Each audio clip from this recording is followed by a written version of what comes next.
Une fois de plus, bienvenue. La troisième rentrée judiciaire au Conseil d'État pour l'exercice 2021-2023 était effective ce lundi 8 novembre 2021 en présence du chef de l'État Félix Antoine Tshisekedi, le Premier ministre Jean-Michel Sama Lukonde, le magistrat, les ambassadeurs ainsi que le gouverneur de la ville Jantini Ngobilambaka. Le tout au Palais du Peuple. Yassama Vungara.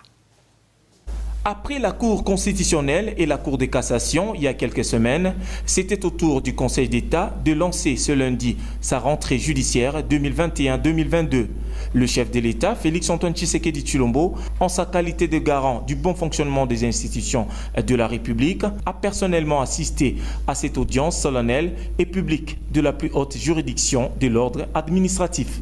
Dans son discours axé sur les thèmes, le référé en contentieux administratif congolais, le premier président du Conseil d'État a fait la lumière sur cette innovation qui est le référé, une procédure organisée devant les juges administratifs. Le référé est en fait conçu essentiellement pour relativiser les effets du privilège du préalable attaché aux actes de l'administration et conséquences dommageables, difficilement réparables à la longue, de décision de l'administration, a précisé professeur Félix Vundoawe Tepemako, le président du Conseil d'État, pour mettre fin à certaines pratiques constatées par le comportement de certains hauts responsables de l'État. Le Conseil d'État sollicite du magistrat suprême le détachement d'une unité de police judiciaire de parquet près les juridictions de l'ordre administratif pour l'accompagner dans sa noble et pénible tâche de veiller au respect de l'exécution des décisions de justice. Dans sa mercuriale, le procureur général près le Conseil d'État, Octave Ntela,